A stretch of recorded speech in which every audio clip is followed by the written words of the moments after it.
Sweet!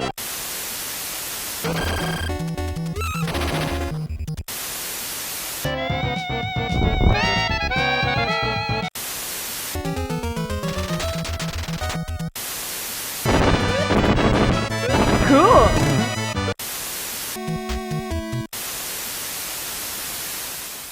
Hello everyone, Crow here, and in this review I want to take a look at Wario's Woods for both the NES and the SNES. Both versions of this game were released at the same time in December of 1994, but there are a couple interesting facts to make about the NES version. Firstly, the NES version is the last officially licensed Nintendo game for the NES. By the time this game was released, the SNES had been out for over 3 years already, and most people have moved on from the NES at that point. The popularity of the SNES grew to such an extent that in 1995, Nintendo had discontinued support for the NES altogether, and that was less than 1 year after Wario's Woods was released. The other interesting fact about the NES version is that this is the only NES game that has a ESRB rating attached to it, and that's because it was released so late in the NES's lifespan. Both versions of this game released a K to A rating, which is kids to adult, which they eventually changed to E for everyone. Now, I personally was introduced to Wario's Woods thanks to Animal Crossing on the GameCube. In that game, there were several NES titles to find and play, and Wario's Woods was actually one of the most difficult to find through legitimate means. Once I did find it, however, I found myself booting up Wario's Woods just to play... I found myself booting up Animal Crossing just to play Wario's Woods. And, funny point of interest, when I was capturing footage that you see behind me, I actually ran around and talked to some people in my town, and one person said that, or one animal, I guess, they're not really people, but people animals. Anyway, they said they hadn't seen me in 74 months, which is really over 6 years. And... really, has it been that long since I played it? Yeah, I kind of believe that, I guess. And, and so I guess I put the game away, and I guess I'll see those guys again in another 6 years. So anyway, let's move on to some footage for the NES of Wario's Woods, that is. Wario's Woods looks like your standard puzzle game for the time, but there's one huge twist to the game. Instead of directly manipulating the pieces as they fall, you instead control Toad, who must manipulate and move around the pieces after they land. The goal is to eliminate all the enemies on the screen and advance to the next puzzle. And I must say that these enemies don't look very threatening at all. They just sit there smiling and seemingly dance to the music until BLAM! Toad makes them explode. Oh well, I guess they were evil after all. To make items and enemies disappear, all you need to do is line up 3 or more light color items in a row, and they explode.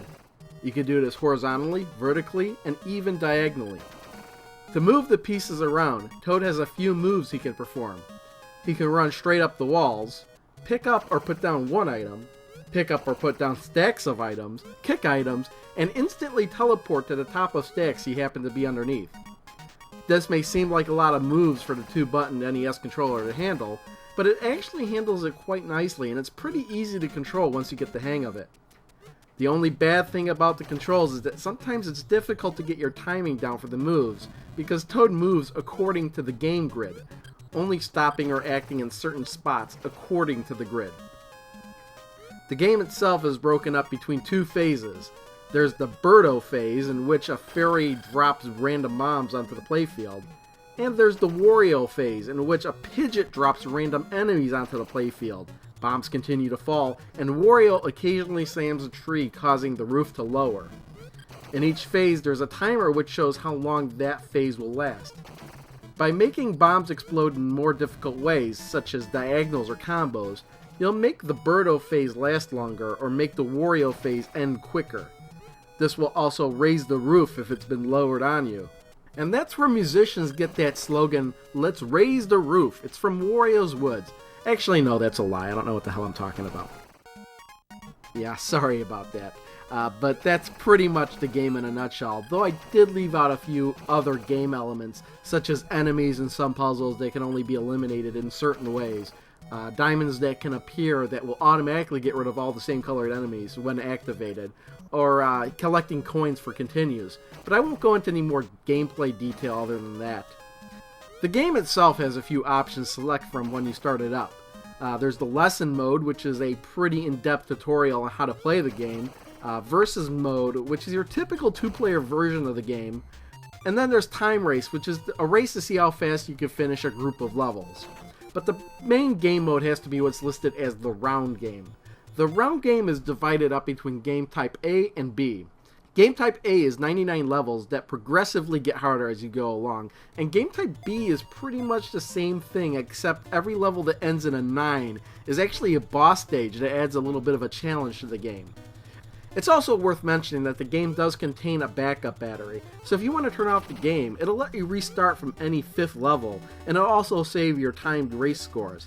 And that's a nice extra feature, especially since the battery in my copy of the game still worked.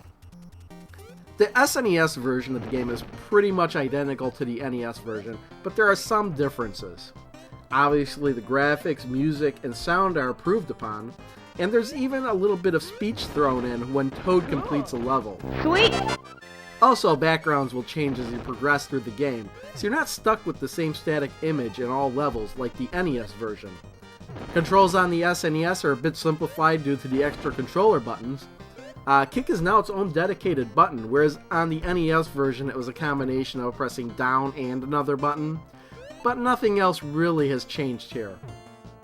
There are a couple of differences in the game mode selections. The lesson mode, time race, round game are all there, but for some reason there's only one round game mode in the SNES version. The SNES version is missing the NES's game type B, which is the game variation with boss levels, and that's a shame because it was my favorite of the two modes. What does replace it is a new versus computer mode that's not available in the NES version. This mode is similar to the two-player versus mode, but has you playing against a chain of computer-controlled characters that progressively get more difficult as you go along. I honestly would have liked to see both this mode and the boss levels in the SNES version, but I'm thinking that Nintendo did this just so the NES and the SNES versions would have something exclusive to them. Otherwise, the SNES gameplay is virtually identical with the NES, with only 3 differences that I've noticed. Firstly, the diamond that I barely mentioned earlier is not movable in the NES version, while it is in the SNES version.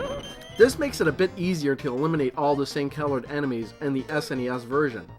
Secondly, there's an egg that will occasionally fall from the top of the screen that's only in the SNES version. It will always spawn a random enemy, but if you don't touch it before it hatches, a whole line of enemies will fall from the top of the screen. This makes the NES version a little bit harder since you've got to get to that egg before it hatches to prevent that from happening. The last change I've noticed is the amount of coins needed to earn a continue. In the NES version, only 30 coins are needed to earn a continue, but in the SNES version, it requires 50 coins for a continue. And, that pretty much covers everything for Wario's Woods for the NES and SNES. I found the game to be addictive, and I could easily play the game for hours on end, despite the minor difficulty in control sometimes. I would say I prefer the NES version over the SNES version because of the boss game mode that's only found in the NES version. Both the NES and SNES versions of the game should be easy to find for under $10 each, if you're so inclined to hunt down a loose copy of the game for yourself. The NES version of the game is also available on the Wii Virtual Console, however the SNES version is not. And finally, if you're up for a little hunting, the game can be found in Animal Crossing for the GameCube, and I do mean that literally. You have to find it in the game if you want to play it. And that's everything. Thanks everyone for watching. I'll see y'all next time. Bye.